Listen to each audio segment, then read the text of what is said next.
1500-1700 जना प्रतिनिधिहरूलाई 7 दिनसम्म काठमाडौँको जाडोमा किन कठ्याङ्ग्रिन पठाइएको हो? यदि चुनावी प्रक्रियामा जानु थिएन भने त्यो अधिवेशनको के अर्थ रह्यो? समानुपातिक पद्धति भनिन्छ। समानुपातिक भनेको के अर्बपतिलाई मनोनित गराएर राज्य संयन्त्रमा आधिकारिक हैसियतमा पुर्याउने बाटो हो? लुटेराहरूलाई, ज्यानमारा हत्याराहरूलाई, अझ भन्यो भने भ्रष्टाचारीहरूलाई, जसले अकुत सम्पत्ति कमाएका छन् उनीहरूलाई, जसले कर ठगी गरिरहेका छन् उनीहरूलाई समानुपातिकको नाममा मनोनित गर्ने, उनीहरूलाई पार्टीमा र सरकारमा भर्ना गर्ने पद्धति समानुपातिक पद्धति हो। यस्तो पद्धति ल्याए भनेर गौरव बोध गर्नुहुन्छ कमरेड प्रचण्ड? लाज लाग्नुपर्छ तपाईलाई। तपाईहरूले एमसीसी सम्झौतालाई जसरी आत्मसात गर्न खोजिरहनु भएको छ, अझ पनि स्पष्ट रूपमा एमसीसी सम्झौतालाई तपाईहरूले फिर्ता गर्न नसक्दासम्म तपाईहरूले नेपाली जनतामा भ्रम छर्दै हुनुहुन्छ, नेपाली जनतालाई झुक्क्याउँदै हुनुहुन्छ। यदि एमसीसी सम्झौतालाई पारित गरिनेछ भनेर प्रतिबद्धता जनाइएको छैन भने त्यो पत्र सार्वजनिक गर्न प्रचण्डलाई किन गाह्रो भयो? प्रधानमन्त्रीले र तपाईले दस्तखत गरेर अमेरिकासँग गरिएको गोप्य पत्राचार सार्वजनिक गर्नुहोस्। त्यो गोप्य पत्राचार 3 करोड नेपाली जनताको भविष्यमाथि खेलवाड गर्ने पत्राचार नहोस्।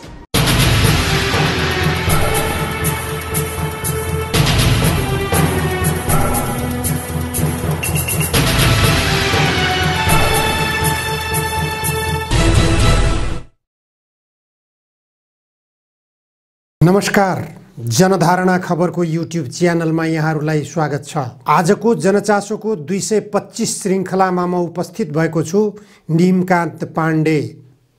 आज 2078 साल पुस 21 गते आज मैले नेकपा एमालेका नेता भीम रावलको एउटा सानो टिप्पणीबाट छलफल सुरु गर्न गइरहेको छु। भीम रावलले नेकपा माओवादी केन्द्रको महाधिवेशनलाई केन्द्रित गरेर उहाँले भन्नुभएको छ, नेकपा माओवादी केन्द्रमा जनवाद होइन म हो वाद विकसित भयो। उहाँले भन्नुभएको छ, माओवादी केन्द्रको अधिवेशनको निर्वाचन प्रक्रियाले जनवादलाई महोवादमा झारेको देखियो। महाधिवेशनमा प्रतिनिधिहरूको चुन्न र चुनिन पाउने अधिकार कुण्ठित वा हनन गर्ने कार्य जनवाद कदापि ठहर्दैन। यस्तो कार्यलाई विशिष्ट लोकतान्त्रिक अभ्यास भन्नु मनपरी तन्त्रमाथि पर्दा हाल्ने चेष्टा हो।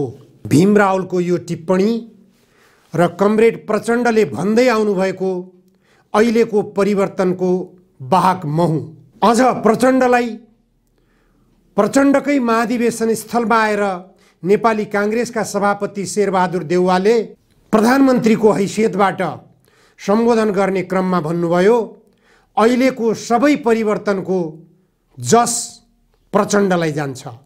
प्रचण्डले नै अहिलेको परिवर्तन ल्याउनु भएको हो। अहिलेको परिवर्तन के त? अहिलेको परिवर्तन गणतन्त्र। गणतन्त्र भनेको के त? गणतन्त्र भनेको लोकतान्त्रिक अभ्यासमा चल्ने एउटा परिपाटी। लोकतान्त्रिक अभ्यास भनेको के त? टीका प्रथा। गणतन्त्र आउँदै गर्दा सबभन्दा पहिले प्रचण्डले माधव कुमार नेपाललाई टीका लगाएर 2 ठाउँमा पराजित हैसियतलाई पनि बिर्साइदिनु भयो। उहाँले टीका प्रथाको सुरुवात त्यहीँबाट गर्नुभयो। अहिले महाधिवेशन सम्पन्न भएको भनिएको छ।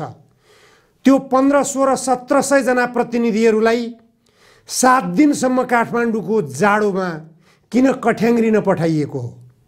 यदि चुनावी प्रक्रियामा जानु थिएन भने त्यो अधिवेशनको के अर्थ रह्यो? त्यहाँ सघन छलफल, वैचारिक छलफल नेकपा माओवादी केन्द्रले विचारको बहस गर्नेछ भनेर निकै प्रचार गरियो। विचारको बहस के गरियो त? विचारको बहस जनयुद्ध किन गरिएको थियो भनेर समीक्षा गरियो। नेकपा एमालेसँग पार्टी एकीकरण किन गरिएको थियो यो प्रश्न प्रचण्डसँग कसैले गरे? महाधिवेशन स्थलमा विचारको बहस के भयो? मार्क्सवाद लेनिनवाद माओवाद कहाँ गयो? त्यो विचारको बहस भयो कि भएन? एमसीसी सम्झौतामा गोप्य पत्राचार के गरियो? कमरेड प्रचण्ड एकजना कुनै प्रतिनिधिले त्यो महाधिवेशन स्थलमा किन सोध्ने हिम्मत गरेन? कमरेड प्रचण्डलाई नाङ्गो भए पनि उहाँलाई सजी सजाउ देख्ने राजनीतिक समाप्तिको एउटा बाटो हो। कमरेड प्रचण्डले परिवर्तनको सम्भाग आफू हो भनिरहँदा लोकतन्त्रको ठाउँमा टीकातन्त्र, संघीयता ल्याइयो भनिन्छ। संघीयता कता छ? के गरिराखेको छ संघीयताले? नेपाली जनताको हित, नेपाल राष्ट्रको हित केही गरेको छ संघीयताले? देशको राष्ट्रिय ढुकुटी रित्याउने र देशलाई विखण्डनको बाटोतर्फ लैजाने बाहेक अरू कुनै उपलब्धिमूलक काम संघीयताले गर्यो कि गरेन? समीक्षा गर्ने बेला हो। धर्मनिरपेक्षता ल्याइयो। धर्मनिरपेक्षताले के गरेको छ? धर्मनिरपेक्षताले हिन्दू धर्मलाई किनारा लगाउने र अन्य कुनै धर्मलाई फलाउने फुलाउने आधार तयार गर्ने, यही हो धर्मनिरपेक्षताको लक्ष्य। कमरेड प्रचण्डले कस्तो खालको धर्मनिरपेक्षताको विकास गर्न खोज्नु भएको हो? हिन्दू धर्मबाट क्रिश्चियन धर्ममा धर्म परिवर्तन गर्ने लहर चलिरहेको छ। हिमाली जिल्लाहरूमा हेर्न जानुस्, क्रिश्चियनहरूका झण्डा फहराइएका छन् घर घरमा। चर्चहरूको संख्या बढिरहेको छ। यो के हो? धर्मनिरपेक्षताको लक्ष्य हो कि क्रिश्चियन धर्म प्रचार गर्ने, आधार तयार पार्ने र क्रिश्चियन धर्मको संख्या बढाउने उद्देश्य हो? समानुपातिक पद्धति भनिन्छ। समानुपातिक भनेको के? अर्बपतिलाई मनोनित गराएर राज्य संयन्त्रमा आधिकारिक हैसियतमा पुर्याउने बाटो हो। लुटेराहरूलाई, ज्यानमारा हत्याराहरूलाई, अझ भन्यो भने भ्रष्टाचारीहरूलाई, जसले अकुत सम्पत्ति कमाएका छन् उनीहरूलाई, जसले कर ठगी गरिरहेका छन् उनीहरूलाई समानुपातिकको नाममा मनोनित गर्ने, उनीहरूलाई पार्टीमा र सरकारमा भर्ना गर्ने पद्धति समानुपातिक पद्धति हो। यस्तो पद्धति ल्याए भनेर गौरव बोध गर्नुहुन्छ कमरेड प्रचण्ड? लाज लाग्नुपर्छ तपाईलाई। अर्को भन्ने गर्नुहुन्छ तपाईँ समावेशी ल्याइयो। कसको लागि समावेशी ल्याइयो? समावेशीको नाममा दलितहरू बीचका सम्पन्नहरूलाई, जो धनाढ्य छन्, उनीहरूलाई छानेर ल्याएर समावेशिताको सिद्धान्त लागू हुन्छ। कस्तो खालको समावेशिता? यो मार्क्सवाद लेनिनवाद र माओवादले परिकल्पना गरेको समावेशिताको सिद्धान्त हो। कहाँ जाँदैछ राजनीति? आत्मसमीक्षा गर्नुपर्ने अवस्था हो। 80 लाख नेपाली युवाहरूलाई विदेशी भूमिमा रोजगारीको निम्ति तडपिएर बस्न बाध्य गराइएको छ। यो कुन उद्देश्यबाट गरिएको छ? किन गरिएको छ? यो समावेशिता, समानुपातिकता, धर्मनिरपेक्षता, संघीयताले किन ती युवाहरूलाई आकर्षण गर्न सकेन देशभित्र? त्यसैले देशभित्र कमरेड प्रचण्ड, तपाईका यी सबै जो उपलब्धि भनिरहनु भएको छ र प्रधानमन्त्री शेरबहादुर देउवाले पनि तपाईलाई नै यो उपलब्धिको जस दिइरहनु भएको छ, यो कुनै उपलब्धि होइन। युवा जमातलाई वैदेशिक रोजगारीको निम्ति विदेश जान बाध्य गराउने तपाईको कस्तो उपलब्धि हो यो? युवाहरूलाई देशभित्र फिर्ता बोलाउने परिस्थितिको सृजना गर्नुस्, त्यो ठुलो उपलब्धि ठर्नेछ। नेपालको जल सम्पदा नेपालमै प्रयोग गर्ने, नेपालमै उपयोग गर्ने, नेपालको जल सम्पदा नेपालमा प्रयोग गरेर नेपालमा उद्योगहरू स्थापना गर्ने, नेपालको कृषिमा आधुनिकीकरण गर्ने, कृषि उत्पादन बढाउने, बाहिरबाट आयात गरिने खाद्यान्नहरूलाई कम गर्ने, उपभोग्य सामग्रीहरू बाहिरबाट आयात गर्नै नपर्ने अवस्थाको विकास गर्ने उपलब्धि ती हुन सक्थे। ती उपलब्धि प्राप्त गर्नेतर्फ तपाईँ दृष्टिकोण पुर्याउन सक्नु भएन। यो टीका प्रथाले त अझ तपाईलाई अहिलेसम्म जे गरिरहनु भएको छ त्यसैलाई अनुमोदन गरिरहेको छ। यो टीका प्रथाले तपाईको पार्टीको महाधिवेशनमा नेकपा एमालेको महाधिवेशनभन्दा भिन्नता के देखियो? नेकपा एमालेको महाधिवेशनले त बरु निर्वाचनको सामान्य झलक दियो। विचारको बहस नगरे पनि नेतृत्व चयनको सन्दर्भमा अध्यक्षकै प्रतिस्पर्धीको रूपमा भीम रावलले आफूलाई उभ्याउनु भएको थियो। पराजित हुनु फरक पाटो हो। तपाईको नेकपा माओवादी केन्द्रको महाधिवेशनमा के देखियो? न विचारको बहस न नेतृत्वको प्रतिस्पर्धा। यसले गर्दा केपी बा प्रचण्ड बा केही फरक छैन। तपाईहरूले पार्टी विभाजन गर्नुको कुनै औचित्य देखिएन। अब फेरि पार्टी एकीकरण गर्नुस्, प्रतिबद्धता व्यक्त गर्नुस्। नेपालमा औद्योगिकीकरण कसरी गर्ने, कृषिमा आधुनिकीकरण कसरी गर्ने, विदेशिएका युवाहरूलाई कसरी देशभित्र आउने वातावरण विकसित गर्ने, बाहिरबाट आयात गर्ने सामग्रीहरू यहाँ उत्पादन गरेर आत्मनिर्भर कसरी बनाउने भन्ने सोच बनाउनुस्। त्यो नै सबैभन्दा ठुलो कुरो हुनेछ। र साथै तपाईहरूले एमसीसी सम्झौतालाई जसरी आत्मसात गर्न खोजिरहनु भएको छ, अझ पनि स्पष्ट रूपमा एमसीसी सम्झौतालाई तपाईहरूले फिर्ता गर्न नसक्दासम्म तपाईहरूले नेपाली जनतामा भ्रम छर्दै हुनुहुन्छ, नेपाली जनतालाई झुक्क्याउँदै हुनुहुन्छ, नेपाल राष्ट्रलाई झुक्क्याउँदै हुनुहुन्छ। तपाईहरू दलाली गर्दै हुनुहुन्छ, अमेरिकी साम्राज्यवादको दलाली गर्दै हुनुहुन्छ भन्ने कुरा स्पष्ट छ। अमेरिकाले ताइवानमा निशाना किन बनाइरहेको छ यो विश्लेषण गर्नुस्। अमेरिकाले युक्रेनमा निशाना किन बनाइरहेको छ? ताइवानमा निशाना बनाएर चीनलाई अवरोध गर्न खोजिरहेको छ। युक्रेनमा निशाना बनाएर रुसलाई अवरोध गर्न खोजिरहेको छ। युक्रेनलाई र ताइवानलाई नाटोको सदस्य बनाउन अमेरिकाको चाहना के? यसबाटै विश्लेषण गर्नुस् नेपालमा एमसीसी ल्याउन किन चाहिरहेको छ अमेरिका। एमसीसी नेपालको हितमा छैन भन्ने कुरा नेपालका चर्चित सिनेकर्मी राजेश हमालले समेत बोलेका छन्। प्रधानमन्त्री शेरबहादुर देउवा भन्ने गर्नुहुन्छ एमसीसी नपढेकाहरूले मात्र एमसीसी सम्झौताको विरोध गरिरहेका छन्। राजेश हमालले राम्रोसँग पढेका रहेछन् भन्ने कुरा राजेश हमालको भनाइबाट पनि स्पष्ट हुन्छ। के हो एमसीसी? राजेश हमालको मुखैबाट सुनौं, राजेश हमालकै शब्दमा सुनौं। अहिले जुन जल्दो बल्दो विषय छ मिलेनियम च्यालेन्ज कोर्पोरेसन अन्तर्गत जुन संयुक्त राज्य अमेरिकाको सहयोग नेपाल भित्रिँदैछ, त्यसलाई लिएर नेपाली नागरिक जनस्तरमा